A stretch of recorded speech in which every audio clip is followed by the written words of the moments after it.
அனைத்து நண்பர்களுக்கும் பிறைசூடன் சார்பாக அன்பான வணக்கங்கள். இந்த வீடியோ பிடித்திருந்தால் லைக் பண்ணுங்கள், ஷேர் பண்ணுங்கள், கமெண்ட் பண்ணுங்கள், மறக்காமல் சப்ஸ்கிரைப் பண்ணுங்கள். வாங்க வீடியோ பார்ப்போம். அற்புதங்கள் நிகழும் மார்ச் மாதம், அதை பற்றி தான் நாம் பார்க்க போகிறோம். மார்ச் மாதங்கிறது மாசி மாதமும் பங்குனி மாதமும் இணைந்த மாதம்தான். பனிக்காலம் முடிஞ்சு வசந்த காலம் துவங்க போகுது. இந்த மாசி மாதத்தின் பிற்பகுதியும் பங்குனி மாதத்தின் முற்பகுதியும் இணையுது. மாசி மாதமும் பங்குனி மாதமும் இணைந்த இந்த மாதத்தில் மாசி மகம், காரடையான் நோன்பு உள்ளிட்ட பல முக்கிய திருவிழாக்கள் நடைபெற இருக்கின்றன. மாசி பௌர்ணமி அன்றுதான் அன்னை பரமேஸ்வரி காளிந்தி நதியில் தாமரை மலரில் சங்கு வடிவத்தில் தோன்றினாள். சிவபக்தனான தட்சன் சங்கினை தொட்டவுடன் குழந்தையாக மாறி தாட்சாயினி என்ற பெயரில் தட்சனின் மகளாக வளர்ந்தாள்.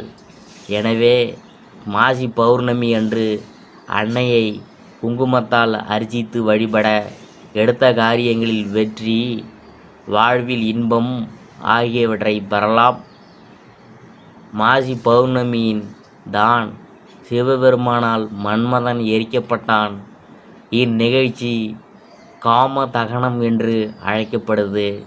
பௌர்ணமிகளில் மாசி பௌர்ணமி அன்று மட்டும்தான் மறைந்த முன்னோர்களுக்கு சிரார்த்தம் நடத்தப்படுது. வள்ளலாளன் என்ற திருவண்ணாமலை அரசனுக்கு அண்ணாமலையார் அரசனின் வேண்டுகோளின்படி மாசி பௌர்ணமி அன்றுதான் நீத்தார் கடன் செய்தார். அதனால் மாசி பௌர்ணமி அன்று பெரியோருக்கு சிரார்த்தம் இன்றும் செய்யப்படுவது வழக்கத்தில் இருக்கிறது. இந்த நாளில் விரதம் இருந்து குலதெய்வம், இஷ்ட தெய்வங்களை வணங்கி பலவிதமான தானங்கள் செய்கிறது சிறப்பு. 12 ஆண்டுகளுக்கு ஒரு முறை கும்பகோணத்தில் மகாமகம் வெகு சிறப்பாக நடைபெறுவது குறிப்பிடத்தக்கது. இவ்விழாவே வட இந்தியாவில் கும்பமேளா என்ற பெயரில் நடைபெறுது. இந்த நாளில் விரதம் இருந்து குலதெய்வம், இஷ்ட தெய்வங்களை வணங்கி பலவிதமான தானங்களை செய்வது விசேஷம். குழந்தை பாக்கியம் இல்லாதவங்க மாசி மக விரதத்தை அனுஷ்டித்தால் குழந்தை பேறு உண்டாகும். மாசி மாதம் மாங்கல்ய மாதம் என்று கூறுவார்கள். சிவத்தோடு சக்தி இணைந்து முழுமை பெறுவதால் தன் கணவனின் நலனுக்காக பெண்கள் இந்த மாசி மாதத்தில் தாலி கயிற்றினை புதிதாக மாற்றிக்கொள்ளும் பழக்கத்தை ஏற்படுத்தி கொண்டார்கள். காரடையான் நோன்பு கொண்டாடப்படுவது இந்த மார்ச் மாதத்தில்தான். காரடையான் நோன்பு மார்ச் 14ஆம் தேதி 2024 வியாழன் அன்று காரடையான் நோன்பு சுப முகூர்த்தம். அதாவது காரடையான் நோன்பு மீன சங்கராந்தியின் போது கொண்டாடப்படும் ஒரு பிரபலமான தமிழ் பண்டிகை. இந்த கொண்டாட்டம் தமிழ் மாதமான மாசி மாதம் முடிஞ்சு பங்குனி மாதத்தின் தொடக்கத்தை குறிக்குதே. காரடை என்பது இந்நாளில் பிரத்யேகமாக தயாரிக்கப்படும் ஒரு பிரசாதம் அல்லது நிவேத்தியம் மற்றும் நோன்பு என்ற வார்த்தையின் அர்த்தம் விரதம். சத்தியவான் சாவித்திரியின் புராணத்தின்படி சாவித்திரி தனது கணவர் சத்தியவானை மரணத்தின் கடவுளிடமிருந்து அதே நாளில் திரும்ப பெற்றதாக நம்பப்படுது. இந்த நம்பிக்கையின் காரணமாக காரடையான் நோன்பு சாவித்திரி விரதம் என்று பிரசித்தம். இந்நாளில் பெண்கள் கௌரி தேவியை வணங்கி அம்மனுக்கு காரடையான் நோன்பு நிவேத்தியம் சமர்ப்பிப்பாங்க. பூஜை சடங்குகளுக்கு பிறகு பெண்கள் தங்கள் கணவரின் நல்வாழ்வுக்காக புனித மஞ்சள் பருத்தி நூலை கட்டுகிறார்கள். இந்த புனித நூல் மஞ்சள் சரடு அல்லது நோன்பு சரடு என்று அழைக்கப்படுது. திருமணமான பெண்கள் தங்கள் கணவரின் நல்ல ஆரோக்கியத்திற்காகவும் நீண்ட ஆயுளுக்காகவும் விரதம் கடைபிடிக்கிறாங்க. அதே சமயம் திருமணமாகாத பெண்கள் நல்ல கணவனை பெறுவதற்காக விரதம் கடைபிடிப்பாங்க. இந்த நாளில் விரதம் அனுஷ்டிக்கும் பெண்கள் பொதுவாக மஞ்சள் நிற ஆடைகளை அணிவார்கள். மாசி மாதம் முடிஞ்சு பங்குனி மாதம் தொடங்கும் சுப தருணத்தில் மஞ்சள் சரடு என்ற புனித நூல் கட்டப்படுது. மார்ச் மாத ராசி பலன்கள் 2024ஆம் ஆண்டு மீன ராசியை பற்றி தான் நாம் பார்க்க போகிறோம். மீன ராசியில் புரட்டாதி 4ஆம் பாதம். ஞானம், தனம், அந்தஸ்திற்கு காரகனான குரு பகவானை அம்சத்தை பரிபூரணமாக கொண்டிருக்கும் உங்களுக்கு எந்த ஒன்றையும் கணித்து அதன்படி நடந்திட ஆற்றல் இருக்கும். மற்றவங்களுக்கு ஆலோசனை கூறி வழிநடத்துவதிலும் முதன்மையானவராக இருப்பீங்க.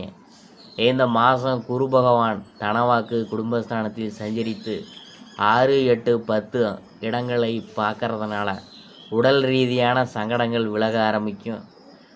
வழக்குகள் உங்களுக்கு சாதகமாக இருக்க போகுதுங்க. மறைமுக தொல்லைகள் விலகும். உங்கள் செல்வாக்கிற்கு ஏற்பட்ட பாதிப்புலாம் நீங்கும். தொழிலில் இருந்த தடைகள் விலகும். உத்தியோகத்தில் ஏற்பட்ட பிரச்சனைகள் முடிவுக்கு வரும். சிலர் புதிய தொழில் தொடங்குவதற்கு முயற்சிலாம் செய்ய போகிறீங்க. பெண்களுக்கு இந்த மாதம் யோகமான மாதம்தான். திருமண வயதினருக்கு வரம் தேடி வரும். வேலை வாய்ப்புக்காக காத்திருந்தவங்களுக்கு எதிர்பார்த்த தகவல் வரும்.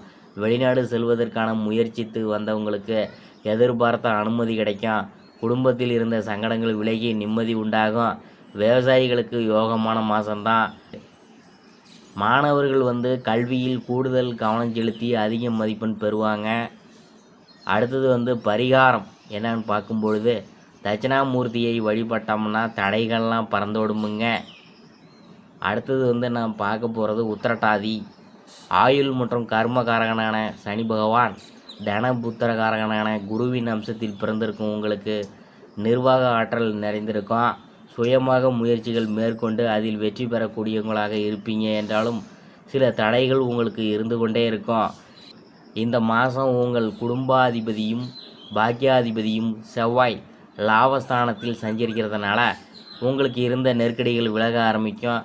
விரயஸ்தானத்தில் சஞ்சரிக்கும் சனி சூரியன் உண்டாக்கும் பாதிப்புகளிலிருந்து விடுபடுவீங்க.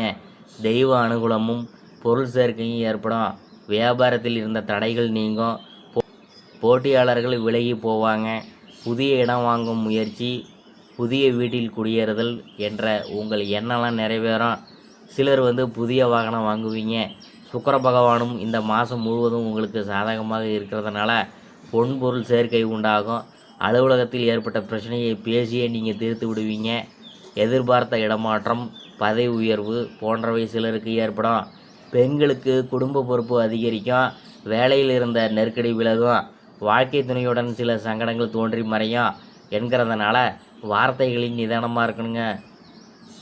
வெளியூர் வெளிநாடு செல்ல நினைத்தவர்களின் விருப்பம் நிறைவேறும். மாணவர்கள் கல்வியில் கூடுதல் கவனம் செலுத்தி தேர்வில் அதிக மதிப்பெண்கள் பெறுவாங்க. பரிகாரம் என்னன்னு பார்க்கும்பொழுது பைரவரை வணங்கினால் மனபலம் அதிகரிக்கும். அடுத்ததாக நாம் பார்க்க போகிறது ரேவதி. கல்வி, அறிவு, வித்தை காரகனான புதன், ஞானக்காரகனான குருவின் அம்சத்தில் பிறந்த உங்களுக்கு எந்த ஒரு செயலிலும் சாதுரியமும் சாமர்த்தியமும் நிறைந்திருக்கும். உங்களை முன்னிறுத்தி கொள்வதற்காக திட்டமிட்டு செயல்படுவீங்க. அதில் வெற்றியும் அடைவீங்க. இந்த மாதம் உங்கள் ராசிநாதன் 2ஆம் இடமான தன குடும்ப வாக்கு ஸ்தானத்தில் சஞ்சரிக்கிறதுனால இதுவரையில் இருந்த நெருக்கடிகள் விலகும். 7.5 சனியால் ஏற்படும் பாதிப்புகளுக்கு நிவாரணம் உண்டாகும். சூரிய பகவான் 12இல் சஞ்சரிக்கிறதுனால அரசு வழியில் சில நெருக்கடிகள் தோன்றும். வியாபாரிகள் வரவு செலவு விவகாரத்தில் கவனமாக இருக்கணும். லாபஸ்தானத்தில் செவ்வாய் சஞ்சரிக்கிறதுனால எதிர்பார்த்த வருமானம் வரும். இடம் வாங்கி விற்கும் முயற்சி லாபம் தரும். விவசாயத்தில் இருந்த தடைகள் விலகும். மருத்துவம், கெமிக்கல், ஓட்டல், பெட்ரோலிய தொழில்களில் லாபம் அதிகரிக்கும். பணியாளர்களுக்கு ஒரு பக்கம் நெருக்கடி ஏற்பட்டாலும் மறுபக்கம் அதை சமாளிக்கும் சக்தியும் உண்டாகும். உங்கள் விருப்பங்கள் பூர்த்தியாகும். ஜென்மஸ்தானத்தில் ராகு, 7இல் கேது சஞ்சரிக்கிறதுனால நட்பு வட்டத்தில் எச்சரிக்கையாக இருக்கணும். பேராசையால் தவறில் ஈடுபடுறவங்களுக்கு அரசு வகையில் சங்கடங்கள் தோன்றும். பெண்களுக்கு யோகமான மாதம்தான். எதிர்பார்ப்புகள் நிறைவேறும். பொன் பொருள் சேர்க்கை ஏற்படும். குடும்பத்தில் அக்கறை செலுத்துவதும் வாழ்க்கை துணைவரை அனுசரித்து போவதும் நன்மை தரும். விவசாயிகளின் எதிர்பார்ப்பு நிறைவேறும். வெளிநாட்டு முயற்சிகள் ஆதாயம் தரும். மாணவர்கள் கல்வியில் அக்கறை செலுத்துவதும் ஆசிரியர்களின் ஆலோசனையை பின்பற்றுவதும் நன்மை தரும். பரிகாரம் என்னன்னு பார்க்கும்பொழுது லட்சுமி நரசிம்மரை வழிபாடு செய்வது உங்களுக்கு நன்மை தரும். இதுவரைக்கும் நம்ம பார்த்தது மார்ச் மாத ராசி பலன்கள் 2024 ஆண்டு மீன ராசியை பற்றி தான் நாம் பார்த்தோம்.